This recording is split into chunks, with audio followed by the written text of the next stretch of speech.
কাঁচা লঙ্কার official YouTube চ্যানেলে সবাইকে জানাচ্ছি একটা ওয়ার্ম ওয়েলকাম। আশা করি আপনারা প্রত্যেকে ভালো আছেন। কাঁচা লঙ্কাতে নানা স্টেটের নানা রেসিপি সিরিজ চলছে, আপনারা প্রত্যেকেই জানেন। আজকে এমন একটা স্টেটে আমরা যাব বা সেখানকার রেসিপি সম্বন্ধে জানবো যে স্টেটে যাওয়ার জন্য আমরা প্রত্যেকেই কিন্তু স্বপ্ন দেখি, সেটা বন্ধুদের সাথেই হোক বা নিজের ভালোবাসার মানুষের সাথেই হোক বা ফ্যামিলির সাথে হোক না কেন।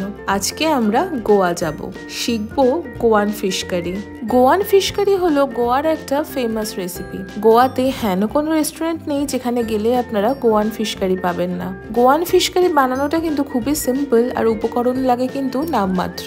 চলুন আমার সাথে কাঁচা লঙ্কা রান্নাঘরে, আর প্রথমেই আপনাদেরকে দেখিয়ে নিই গোয়ান ফিশ কারি বানানোর জন্য আমাদের কি কি উপকরণ লাগছে।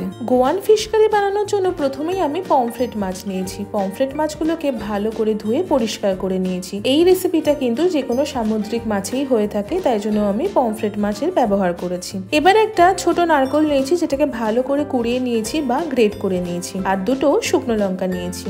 1/4 কাপ তেঁতুল আমি গরম জলে ভিজিয়ে রেখেছি। আমি 4 থেকে 5টা ড্রাইড কোকাম নিয়েছি, যেটা কিন্তু অনলাইন স্টোরে অ্যাভেলেবেল বা যে কোনো মার্কেট, সুপার মার্কেট যেগুলো হয় স্টোর, সেখানেও কিন্তু পেয়ে যাবেন। একটা পেঁয়াজ আমি লম্বা করে কেটে নিয়েছি।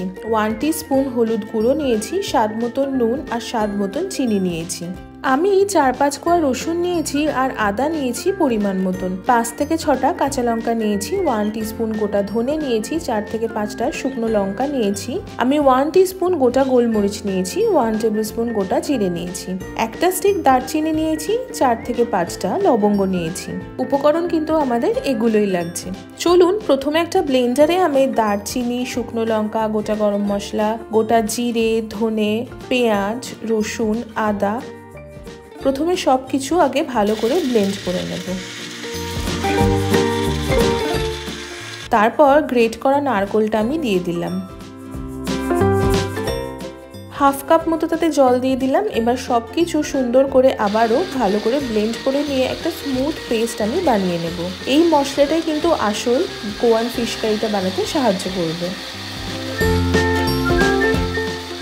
এবার আমি মাছগুলো নিয়ে মাছগুলোর গায়ে ছুরির সাহায্যে হালকা হালকা করে একটু কেটে নেব বা চিড়ে নেব। এই স্টেপটা কিন্তু ভীষণ ইম্পর্টেন্ট। মাছ কিন্তু আমরা আগে থেকে ভেজে নেব না। সাধারণত যে কোনো বাঙালি মাছের রেসিপিতে আগে আমরা মাছ ভেজে নিই, কিন্তু এই ক্ষেত্রে কিন্তু আমরা মাছটা আগে থেকে ভাজবো না। তার জন্য এই মাছের গাটা একটু চিড়ে নিলে যখন আমরা মাছটা রান্না করব, ভেতরে কিন্তু মশলাটাও ঢুকবে আর মাছটাও কিন্তু ওয়েল কুকড হবে। মাছগুলোর উপর এবার সামান্য পরিমাণ আমি হলুদ গুঁড়ো আর নুন দিয়ে ভালো করে মাখিয়ে 10 থেকে 15 মিনিট মতো রেখে দেব।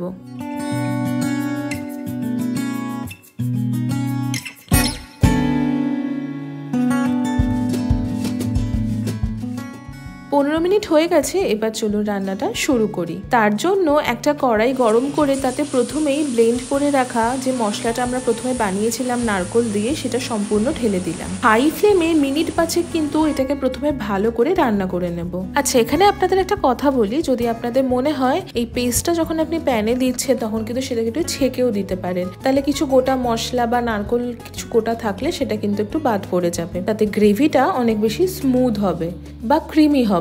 কিন্তু অথেন্টিক ওয়েতে আমি যতটা জানি এটাকে কিন্তু ছেঁকে দেয় না, এটা অ্যাজ ইট ইজ প্যানে দিয়ে দেয়, তাই জন্য আমি সেটাই করলাম। রান্না করার মাঝে আমি স্বাদ মতন চিনি আর স্বাদ মতন নুনটা দিয়ে দিলাম।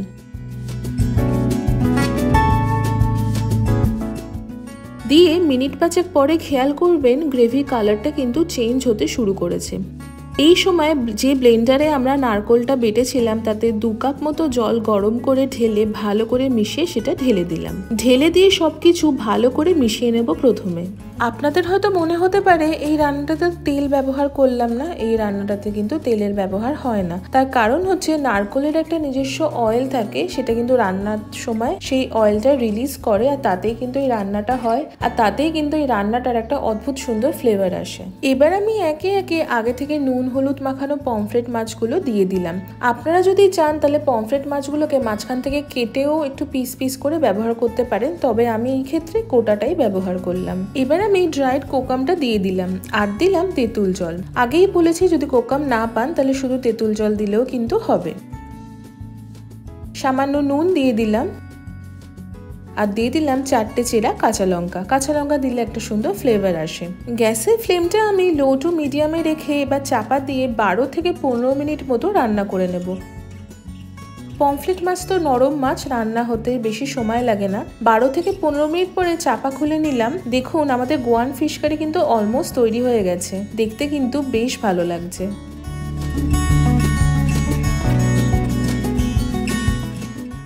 দেখেই বুঝতে পাচ্ছেন মাছগুলো কিন্তু যথেষ্ট ওয়েল কুক। আমি উপর থেকে আরো 4 থেকে 5টা চেরা কাঁচা লঙ্কা ছড়িয়ে দিলাম। গোয়ান ফিশ কারি কিন্তু একদম রেডি হয়ে গেছে। আমি সার্ভ করছি গরম গরম গোয়ান ফিশ কারি। আপনারা কিন্তু চাইলে এই রেসিপিটা চিংড়ি মাছ দিয়েও বানাতে পারেন, খেতে কিন্তু বেশ ভালো হয়। যদি এই রেসিপিটা আপনাদের আজকে ভালো লেগে থাকে তাহলে অবশ্যই আমাদের চ্যানেলটা সাবস্ক্রাইব করবেন, আমাদের এই ভিডিওটা লাইক করবেন আর এই ভিডিওটা সকলের সাথে শেয়ার করবেন।